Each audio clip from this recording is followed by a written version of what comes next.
తాకట్లో ఉన్న మీ బంగారాన్ని విడిపించి ఆ రోజు ఆన్లైన్ రేటుకి కొంటాం. Sharma gold company. నమస్కారం, వెల్కమ్ టు సుమన్ టీవీ. నేను గీతాంజలి. ప్రస్తుతం మనతో పాటు శ్రీ శ్రీ శ్రీ ఆనంద శివకామేశ్వరి సన్నిధానం పీఠాధిపతులు మాతాజీ శ్రీ శ్రీ శివకామేశ్వరి ఆనందమయ్య అమ్మ ఉన్నారు. వారితో మాట్లాడదాం. అమ్మ నమస్కారం. నమస్కారం తల్లి. శ్రీమాత్రే నమః. శ్రీమాత్రే నమః. ఎప్పటి నుంచో అడగాలనుకున్న సందేహం ఇది, ఇప్పుడు టైం వచ్చిందనమాట. లలితా సహస్రనామం ఈ పారాయణ అసలు ఎంతో మంది ఎన్నో రకాలుగా చేస్తూ ఉన్నారని విన్నాం. అవును. అసలు ఎలా చేయాలి, శాస్త్రం ఏం చెబుతోంది అంటే, అమ్మ ఒకటి నిర్ణయిస్తుంది కదా, ఇలా చదివితేనే ఇది కరెక్ట్గా చదివినట్టుగా అని చెప్పి పారాయణం అని. అవును. అంటే ఇప్పుడు దేవాలయాల్లో కావచ్చు, సామూహికంగా కొంతమంది కోటి పారాయణాలని ఇలా రకరకాలుగా చేస్తున్నారమ్మా. అసలు లలిత సహస్రనామ పారాయణం చేసే విధానం ఏంటి అంటే, ప్రారంభం నుంచి మాట్లాడుకుందాం. ఏ శ్లోకంతో ప్రారంభించాలి, ఏ దైవారాధనతో ప్రారంభించాలి, ముగింపు ఎలా ఉండాలి, ఎవరెవరు చేయాలి, ఇలా చాలా సందేహాలు ఉన్నాయి. నివృత్తి చేయండి. తప్పకుండా తెలియజేస్తాను. చాలా మంచి ప్రశ్న అమ్మా. ఎందుకంటే లలితా సహస్రనామం అందరూ చదువుతారు, కానీ ఎలా చదవాలి, మనం దాన్ని ఆ చదివిన దాన్ని ఎలా వినియోగించుకోవాలి అనేది చాలా మందికి తెలియదు. తప్పకుండా తెలియజేసే ప్రయత్నం చేస్తాను. యాదేవి సర్వభూతేషు మాతృరూపేణ సంస్థిత. నమస్తశ్యై నమస్తశ్యై నమస్తశ్యై నమో నమః. సుమన్ టీవీ వీక్షిస్తున్న ప్రేక్షకులందరికీ కూడా శ్రీమాత్రే నమః. ఈరోజు నిజంగా చాలా పండగమ్మ. ఆ లలిత గురించి చెప్పుకోవడం అంటేనే ఒక పండగ, ఆనందం. అసలు ఆ లలిత అన్న పేరులోనే చాలా ఉంది, చాలా అర్థం ఉంది. అందుకే దాన్ని లలిత రహస్యనామ స్తోత్రము అన్నారు. ఇది ఎలా చదవాలి, ఎందుకు చదవాలి అనేది మనకు అందించారు, కానీ దాన్ని ఎవరు గ్రహించకుండా పక్కకు వదిలేస్తున్నారు. దాని పేరే పూర్వపీఠిక. లలితా సహస్రనామంలో 3 ఉంటాయి. పూర్వపీఠిక, అధ్యాయము, ద్వితీయోధ్యాయము, ఉత్తరపీఠిక. పూర్వపీఠికలో హయగ్రీవాగస్త్య సంవాదంలో ఈ లలితా రహస్యనామ స్తోత్రాన్ని ఎవరికి చెప్పాలి, ఎలా చెప్పాలి, ఎలా చదవాలి, చదువుతున్నప్పుడు నియమాలేమిటి, ఇవన్నీ కూడా అందులో చెప్పబడ్డాయి. ఇక మధ్యదోదంతా కూడా అమ్మవారి యొక్క సహస్రనామాలు. తర్వాత వచ్చేసి ఈ సహస్రనామాలు చదివితే వచ్చేటటువంటి ఫలితాలని ఉత్తర పీఠికలో ఉంటాయి. చాలా మంది ఉత్తర పీఠిక చదువుతారు, ఎందుకంటే అది చదివితే మాకేమొస్తుందో కావాలి, ఫలితం కోసం. ఫలితమే అసలు. దాన్ని మామూలుగా ఉత్తర పీఠిక చదవడాన్ని ఫలశ్రుతి అంటారు. దాన్ని తిరిగేయండి ఒకసారి. శృతి ఫల. అసలు దాన్ని శృతిస్తేనే ఫలం, మళ్ళీ ఫలశ్రుతి ఉంది. ఎందుకంటే అమ్మ భోగమోక్షప్రదాయిని, అటు భోగాన్ని అటు మోక్షాన్ని కూడా అందించేటటువంటి దేవత కదా అమ్మవారు. అందుకని అన్నిటినీ ఆవిడ దగ్గర మనం ఉంటే మనకి లేనిదంటూ ఏది ఉండదు. ఇది ముందు మనం గ్రహించాలి. ఇక ఎలా చదవాలి, అసలు ఈ లలితా సహస్రనామం మన దాకా చేరింది అంటే కుంభ సంభవుడు, ఆయన అగస్త్య మహర్షి ద్వారా మన దాకా వచ్చింది. మన దాకా అంటే మొత్తం ప్రపంచానికి అంతా తెలిసింది లలితా సహస్రనామం అగస్త్యుల వారి ద్వారా. అగస్త్యుల వారికి ఎవరు బోధించారు? ఆయనే హయగ్రీవ స్వామి. హయగ్రీవ స్వామి అంటే ఎవరు? మళ్ళీ విష్ణుమూర్తి. ఆయన లక్ష్మీ హయగ్రీవుడు అంటే ఎవరంటే లక్ష్మీ విష్ణుమూర్తి, అంతే. మరి ఈ హయగ్రీవ స్వామి అమ్మవారి యొక్క పరమ భక్తుడు, అంటే విష్ణుమూర్తి అమ్మవారి యొక్క పరమ భక్తుడు. అందుకే సౌందర్యలహరిలో ప్రథమ శ్లోకం ఉంటుంది. శివశక్త్యాయుక్తో యది భవతి శక్తః ప్రభవితుం నచేదేవం దేవో నఖలు కుశల స్పందితుమపి అతస్త్వామారాధ్యాం హరిహర విరించ్యాదిభిరపి. శివుడు శక్తితో కూడి ఉన్నప్పుడు మాత్రమే సృష్టి చేయగలడు. శక్తి లేకపోతే ఆయన కూడా శక్తిహీనుడే. అక్కడ అదే శివశక్త్యాయుక్తో యది భవతి శక్తః ప్రభవితుం నచేదేవం దేవో నఖలు కుశల స్పందితుమపి. ఆయన లేకపోతే, ఆవిడ లేకపోతే, శక్తి లేకపోతే శివుడు కూడా సృష్టి చేయలేడు. ఆవిడ యొక్క అనుగ్రహంతోనే అతస్త్వామారాధ్యాం హరిహర విరించాది విరపి. హరి అంటే విష్ణువు, హర అంటే రుద్రుడు, విరించి అంటే బ్రహ్మ. వీరు ముగ్గురు కూడా అమ్మని అనుసరించి, అమ్మని ఆరాధించి వారి వారి పనులు, అంటే సృష్టి స్థితి తిరోధ, సృష్టి స్థితి లయములు, ఈ 3 కూడా అమ్మ అనుగ్రహంతో వీరు చేయగలుగుతున్నారు. అసలు అమ్మని ఆరాధించాలంటే పూర్వజన్మ పుణ్యం, ఎంతో పుణ్యరాశి ఉంటే తప్ప అమ్మ పేరు కూడా ఉచ్చరించలేమట అని సౌందర్యలహరి మొదటి శ్లోకంలో శంకర భగవత్పాదులు అదే చెప్తారు. అతస్త్వామారాధ్యాం హరిహర విరించాదిపిదపి. ప్రణంతుం స్తోతుం వా కథమకృత పుణ్య ప్రభవతి. ఆవిడ్ని స్తుతించాలి అంటేనే ఎంతో కొంత మనకి పూర్వజన్మ పుణ్యరాశి ఉండాలి. అలాంటి అమ్మ యొక్క సహస్రనామాలు మనకి వసిన్యాది వాగ్దేవతలు రచించారు. అసలు ఎవరు రచించారో ముందు తెలుసుకుందాం. ఈ వసిన్యాది వాగ్దేవతలు అనేవారు శ్రీచక్రంలో అమ్మవారికి దగ్గరగా ఉంటారు. వీళ్ళు ఎవరు? వీళ్ళు 8 మంది దేవతలు. వశిని, కామేశ్వరి, మోదిని, విమల, అరుణి, జయని, సర్వేశ్వరి, కౌళిని అనే ఈ 8 మంది దేవతల ద్వారా వాళ్ళని పిలిచిందట అమ్మవారు ఒక రోజు. మీకు నేను ఒక పని పురమాయిస్తున్నాను, నా గురించి సహస్రనామాలు రాయండి. ఇలా అమ్మవారు చెప్పినప్పుడు మనకు వచ్చే సందేహం ఏంటి తెలుసా? ఆవిడ గురించి ఆవిడే చెప్పుకుంటోందా అనే సందేహం. మనం ఎంతో కొంత పసి ప్రవృత్తి కలిగి ఉంటాం కాబట్టి వస్తుంది. కానీ ఈ సహస్రనామాల్లో ఎంతో జ్ఞానం ఉంది.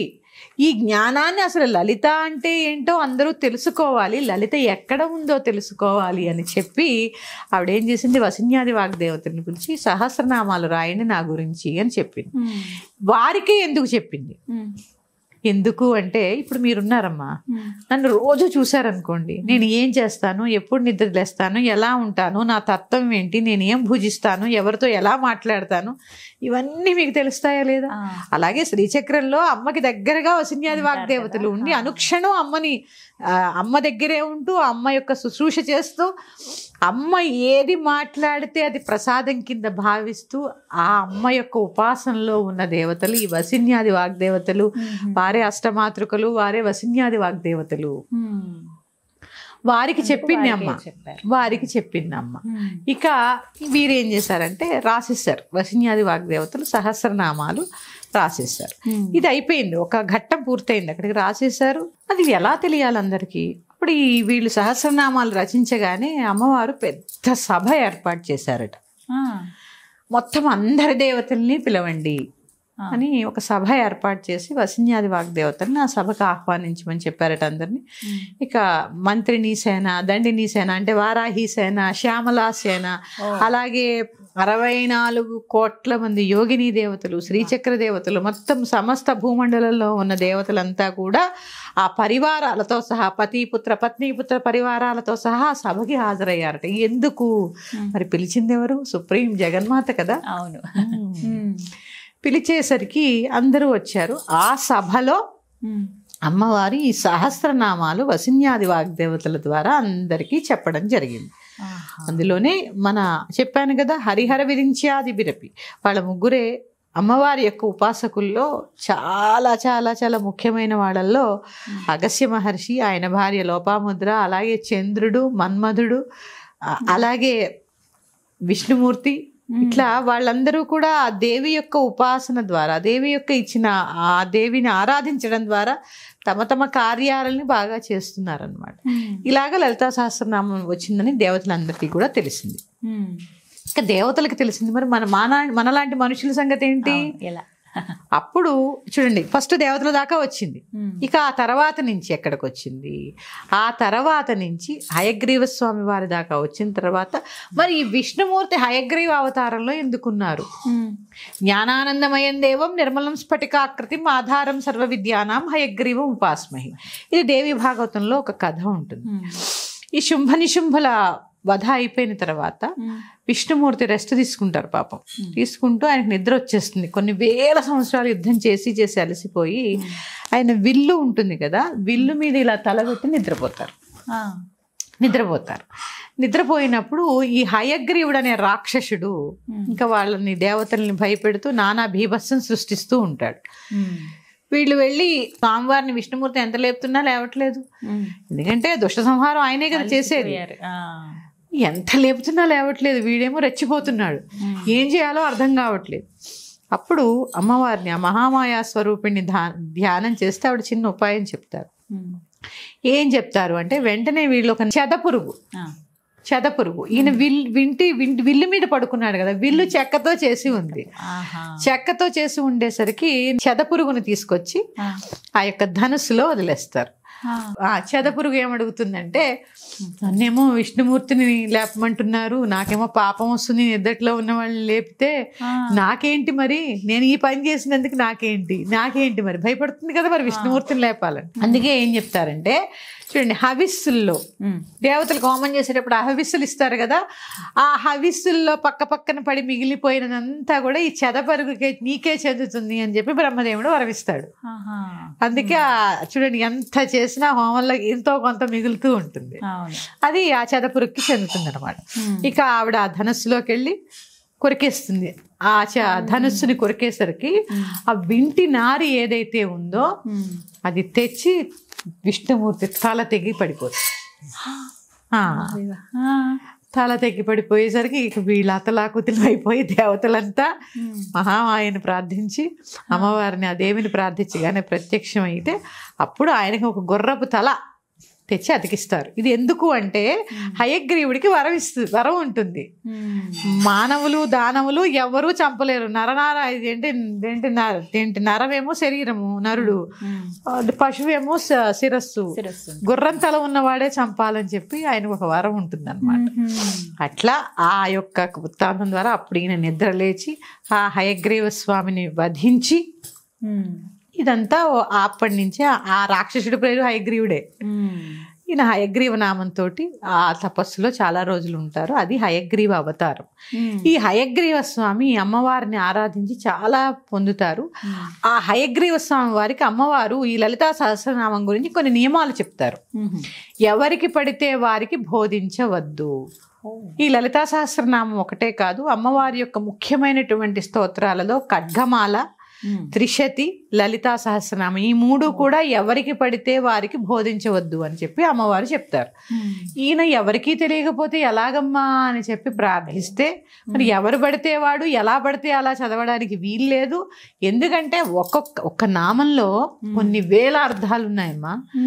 చూడండి, శ్రీమాత అనే నామంలో శ్రీమాత, శ్రీ మహారాజ్ఞి, శ్రీమత్ సింహాసనేశ్వరి, ఆ ఒక్క నామం, ఆ స్టాంజా తీసుకుంటే మనం ఒక అరగంట దాని గురించి మాట్లాడుకోవచ్చు. అంటే ఎన్ని నామాలు ఉన్నాయో చూడండి. అరగంట నేను ఊరికి చెప్తున్నాను ఉదాహరణగా. ఒక నామాన్ని కొన్ని రోజుల పాటు చెప్పచ్చు, మనకి వినే ఓపిక ఉండాలి. అందుకే దీన్ని రహస్యనామ స్తోత్రము అన్నారు. ఇందులో కుండలిని తపస్సు ఎలా చేయాలి, అమ్మవారి ఆరాధన ఎలా చేయాలి, శ్రీచక్రార్చన ఎలా చేయాలి, ఈ లలితా సహస్రనామం మొత్తము అమ్మవారి యొక్క విద్య. అదే శ్రీ విద్య, అదే శ్రీ విద్య. శ్రీ విద్య గురించి చెప్పినటువంటి ఎన్నో అంశాలు ఈ లలితా సహస్రనామంలో ఉన్నాయి. అలాంటి లలితా సహస్రనామాన్ని మనం ఎంత గౌరవించాలి, ఎలా చదవాలి అనేది మనం తప్పకుండా తెలుసుకునే ప్రయత్నం చేద్దాము. ముందు హయగ్రీవుల స్వామి వారి దాకా లలితా సహస్రనామం వచ్చింది, మన దాకా ఎలా వచ్చిందో మరొక ఎపిసోడ్లో తెలుసుకునే ప్రయత్నం చేద్దాము. శ్రీమాత్రే నమః. స్వస్తి. నమస్తే.